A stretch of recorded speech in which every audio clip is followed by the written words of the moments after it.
Documents জমা দিচ্ছেন, সেটা হচ্ছে সামাজিক সুরক্ষা যোজনা। নমস্কার, আমি সুরজিৎ। আজ আমরা কথা বলবো বিনামূল্য সামাজিক সুরক্ষা যোজনার ব্যাপারে। ডিজিটাল সখীদের উদ্যোগে গ্রামে পঞ্চায়েতের এসএলও কর্মীকে সঙ্গে নিয়ে আজ চলছে ফর্ম ফিল আপ। এই ফর্ম ফিল আপ পঞ্চায়েত আর ব্লক অফিসে নির্দিষ্ট দিনে হয়। আজ আমরা এই যোজনার বিস্তারিত শুনে নেব এসএলও মোহাম্মদ আনিকুল শেখের কাছ থেকে। চলুন শোনা যাক।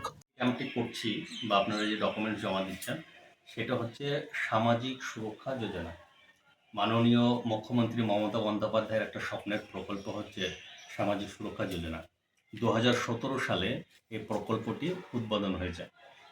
এই সামাজিক সুরক্ষা যোজনায় কারা আসতে পারেন, মানে কোন শ্রেণীর লোকজন আসতে পারেন? সামাজিক সুরক্ষা যোজনায় আসতে পারেন 64 ধরনের পেশার সঙ্গে যারা যুক্ত আছেন। যেরকম কেউ হয়তো ইট ভাটায় যে সমস্ত শ্রমিক আছেন, ইট ভাটায় তো অনেক ধরনের শ্রমিক লাগে, ইট পাড়ান আলাদা, তারপর ওই আগুন দেখার একটা ব্যাপার থাকে, এইভাবে অনেক থাকে, বা অনেকে ইট বহান, অনেকে ইট বানান, এরকম। তাহলে এইরকম 64 ধরনের পেশার সঙ্গে যারা যুক্ত আছে তারা কিন্তু, যেরকম হয়তো কোনো ব্যক্তি রং মিস্ত্রি করছেন, রাজমিস্ত্রি কাজ করছেন, রাজমিস্ত্রি জোগাল হতে পারে, তারপর এই যে রাস্তা বানানোর ক্ষেত্রে কাজ করছেন, এইরকম 64 ধরনের পেশার সঙ্গে যারা যুক্ত আছেন, বা মাটির যারা জিনিসপত্র তৈরি করছেন, যারা কামার কুমোর, বলছি, এনারাও এই প্রকল্পের আন্ডারে আসতে পারেন। এই তাহলে কারা কারা আসতে পারলেন এই প্রকল্পের আন্ডারে, সেটা আমরা জানলাম। দ্বিতীয়ত হচ্ছে এই যে এই প্রকল্পে আসতে গেলে কি কি ডকুমেন্টস আমাদেরকে দিতে হবে, ডকুমেন্টস হিসেবে লাগবে। তার আগে একটা কথা বলে দিই যে আমার প্রাথমিক অবস্থায় যে এই প্রকল্প আসতে গেলে আপনাকে পশ্চিমবঙ্গের 5 বছরের স্থায়ী বাসিন্দা হতে হবে, মানে 5 বছর পশ্চিমবঙ্গের স্থায়ী বাসিন্দা হতে হবে, তাহলে আপনি এই প্রকল্পের আন্ডারে আসতে পারেন। 2020 সালের আগে, যখন আমাদের ভারতবর্ষে করোনা আসলো, তার আগে এই প্রকল্পের আন্ডারে প্রতি মাসে বেনিফিশিয়ারিকে, ঠিক আছে, যে 20 টাকা দিতে হতো, সরকার দিত 25 টাকা, ঠিক আছে। এই টোটাল টাকাটা জমা হতো। পরবর্তী ক্ষেত্রে কি হয়েছে, যে করোনার পর থেকে, অর্থাৎ 2020 এপ্রিল মাসের পর থেকে রাজ্য সরকার কিন্তু সম্পূর্ণ আমাদের এই টাকাটা ফ্রি দিচ্ছেন, আপনাদের কোনো টাকা লাগছে না। তাহলে প্রতি মাসে মাসে এই টাকাটা আমরা সম্পূর্ণ ফ্রি পাচ্ছি। এটা একটা বিরাট সুযোগ কিন্তু আমাদের এখানে থাকছে। যখন আমার 60 বছর পূর্ণ হয়ে যাবে, মানে আপনার 60 বছর পূর্ণ হয়ে যাবে, তখন আপনি কিন্তু এই টাকাটা সম্পূর্ণ 8% হারে সুদ আপনি পাবেন। বুঝতে পারলাম? এটা আপনি পাচ্ছেন। আর এর আগে 60 বছর আগে যদি কোনো দুর্ঘটনা জড়িত কারণে যদি আপনাদের মৃত্যু হয়, তাহলে সেই ক্ষেত্রে আপনারা 2 লক্ষ টাকা পাবেন। আর স্বাভাবিকভাবে যদি মৃত্যু হয়, তাহলে সেক্ষেত্রে 50,000 টাকা পাবেন। এই হচ্ছে এই প্রকল্পের সুযোগ সুবিধা। এছাড়া নির্মাণ কর্মীর সঙ্গে যারা যুক্ত আছে, তারা 60 বছর পরে এখান থেকে আপনার ভাতা পাবেন। এখন মোটামুটি আপনার 1450 টাকার মতো দেওয়া হচ্ছে, পরবর্তী ক্ষেত্রে এটা বাড়তে পারে। এই হচ্ছে এই প্রকল্পের সুযোগ সুবিধা। এবার বিষয় হচ্ছে এই প্রকল্প করতে গেলে কি কি ডকুমেন্টস লাগবে। ডকুমেন্টস হিসাবে লাগবে আপনার আধার কার্ড লাগবে, আপনার ভোটার কার্ড লাগবে, আপনার অ্যাকাউন্ট লাগবে, আর আপনার রেশন কার্ড লাগবে। আর আপনি যাকে নমিনি করবেন, আপনি আপনার মেয়েকে করতে পারেন, আপনার ছেলেকে করতে পারেন, আপনার স্বামীকে করতে পারেন।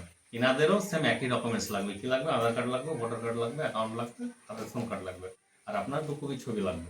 যখন 1 কপি ছবি ফর্মের সাথে চলে যাচ্ছে, আর আপনি যখন বই পাবেন, তখন 1 কপি আবার ছবি লাগছে। এই গেল। এবার আসছে আমরা যে এই বই কেন করব। এই যে সবই বুঝলাম যে কারা করবে, কি কি ডকুমেন্টস লাগবে, সমস্ত কিছু বুঝলাম, কিন্তু করে আমাদের লাভ কি, কেন আমরা করব? দেখুন, লাভ হচ্ছে রাজ্য সরকার প্রতি মাসে আপনাদেরকে 25 টাকা করে ফ্রি দিচ্ছে। কিন্তু আমাদের এখানে যখন করোনা হয়েছিল, করোনা সাল মানে 2020, তখন থেকে সরকার সম্পূর্ণ ফ্রি দিচ্ছে না। আপনাদের 20 টাকা দিতে হতো, সরকার 25 টাকা দিত। 20, 25, 55, এর আবার 8% হারে সুদ হতো। প্রায় মোটামুটি আপনার 57-58 টাকা প্রতি মাসে জমা পড়তো। রাজ্য সরকার সম্পূর্ণ ফ্রি আপনাদের এখন ওই 57 টাকা ফ্রি দিচ্ছেন। বুঝতে পারলাম? এবার প্রশ্ন হচ্ছে যে ওই ফ্রি টাকাটা আমাদের কি অ্যাকাউন্টে ঢুকছে না? আপনাদের অ্যাকাউন্টে ঢুকছে না।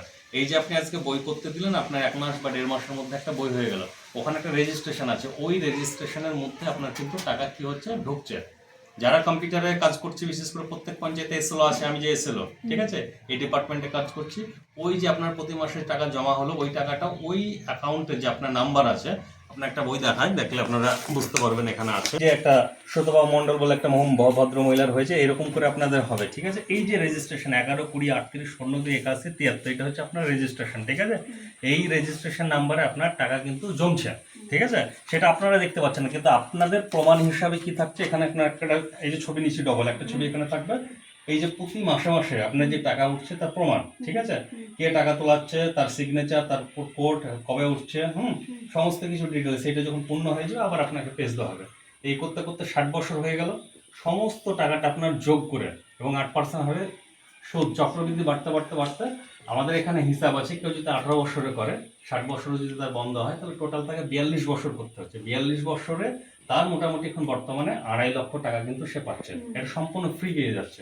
অথচ বয়স বাড়ার সঙ্গে সঙ্গে জানতে পারছি না, অথচ পেয়ে যাচ্ছে। আমরা এখন তো সবাই খেটে খাতে পারছি, শরীরে দেখা গেলে এখন শক্তি আছে, কিন্তু 60 বছর পরে তখন তো শক্তি থাকবে না। তখনই মাননীয় মুখ্যমন্ত্রী কি করেছেন যে ওই 60 বছর পরে তখন কে দেখবে, তার জন্য এই যে সামাজিক প্রকল্প, তখনই আপনি যে টাকাটা পাচ্ছেন 25 হোক, 30 হোক, 1 লাখ হোক, 1.5 লাখ, সে টাকাটা আপনার কাজে লাগছে। এই যে হলো। আর এইখানে কি হচ্ছে, এই যে রেজিস্ট্রেশন নাম্বার, এইটা আমরা কম্পিউটারে কি করব, প্রতি মাসে মাসে টাকাটা তুলবো, আর আপনাদের প্রমাণ হিসাবে এই পরপর থাকলো, ঠিক আছে। এই হচ্ছে বই, আর এটা হচ্ছে সার্টিফিকেট। দেখেন আপনাদের সার্টিফিকেট এইরকম পাবেন, এই যে সামাজিক মুক্তি কার্ড, আর এই হচ্ছে আপনার পুরো ডিটেলস, আপনার নাম কি, আপনার বাবার স্বামীর নাম কি, কে নমিনি আছে, কবে আপনার বয়স পূর্ণ হচ্ছে, সমস্ত ডিটেলস, বাড়ি কোথায়, সব ডিটেলস সব এখানে আছে। আপনার এখানে মোবাইল নাম্বার আছে, আপনার পোস্টাল ঠিকানা, সমস্ত কিছু ডিটেলস। এবার কি হলো যে, এবার প্রশ্ন আসতে পারে যে 60 বছরের আগে যদি আমি মারা যাই, তাহলে সেক্ষেত্রে আমি কি টাকা পয়সা বা এই প্রকল্পের সুযোগ সুবিধা পাবো কিনা। হ্যাঁ, যদি দেখা গেল আপনি 60 বছরের আগে মারা যান, যদি স্বাভাবিকভাবে মৃত্যু হয়, তাহলে সেই ক্ষেত্রে আপনার 50,000 টাকা পাওয়া যাবে। স্বাভাবিক মৃত্যু কি, ধরুন আজকে আপনি রাত্রিবেলায় শুনলেন, সকালবেলায় দেখা যাচ্ছে আপনি মারা গেছেন, এটা হচ্ছে স্বাভাবিক ডেট। এই স্বাভাবিক ডেটের ক্ষেত্রে কি হচ্ছে যে আপনি 50,000 পাবেন, কিন্তু একটা শর্ত আছে। কিরকম শর্ত?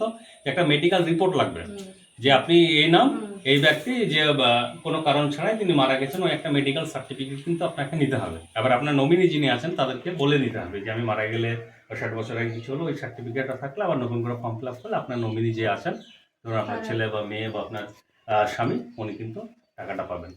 আর এবার আসি দুর্ঘটনাজনিত কারণ, যদি 60 বছর আগে আপনি মারা যান, হয়তো আপনি দেখা গেল কোথাও যাচ্ছেন কাজের সোর্সে, রাস্তার মানে পথ দুর্ঘটনা হলো, সেক্ষেত্রে আপনার 2 লক্ষ টাকা আপনার নমিনি পাবে। শর্ত একটাই, মেডিকেল রিপোর্ট লাগবে যে কেন মারা গেলেন, ঠিক আছে। হ্যাঁ, এইটাই গেল। এবার কি হচ্ছে, এই যে জমানো টাকাটা 60 বছর পর আপনি সব পেয়ে গেলেন। তারপরে কি হচ্ছে, এখান থেকে আপনার যারা কনস্ট্রাকশন ওয়ার্কার, মানে নির্মাণ কর্মী, যারা রাজমিস্ত্রি, ঠিক আছে, ওই রাজমিস্ত্রির ক্ষেত্রে ওদের ভাতা রয়েছে, প্রত্যেক মাসে মাসে এখন প্রায় 1400 টাকা করে ভাতা দিচ্ছে। এই ভাতাটা কিন্তু তারা পাবে, ঠিক আছে। এটা নির্মাণ কর্মীদের ক্ষেত্রে ভাতা আছে। এই প্রকল্পর সুযোগ সুবিধা এখানে আছে। তাহলে আমাদের মুখ্যত কি হচ্ছে যে, সব থেকে বড় সুযোগ সুবিধা হচ্ছে 60 বছর পরে আমরা যখন বৃদ্ধ হয়ে যাচ্ছি, আমাদের যখন শরীর আর চলছে না, আমরা ইনকাম করতে পারছি না, আমরা অচল হয়ে যাচ্ছি, তখন কিন্তু আমাদের সুযোগ সুবিধাটা সবচেয়ে বেশি কাজে লাগছে। এটাই হচ্ছে সামাজিক সুরক্ষা যোজনা, বুঝতে পারলাম। এবার আপনাদের কোনো কোশ্চেন থাকে, আপনার নামটা একটু বলুন। আমার নাম হচ্ছে মোহাম্মদ আনিকুল শেখ, আমি নাওদাপাড়া পঞ্চায়েতের এসএলআর। Thank you. এই গোটা ইনফরমেশানটি আশা করি ভালো লাগলো। সোশ্যাল স্টার সুরজিৎ চ্যানেল ও পেজকে সাবস্ক্রাইব ও ফলো করুন। আবার পরবর্তী ভিডিওতে দেখা হচ্ছে, সঙ্গে থাকুন।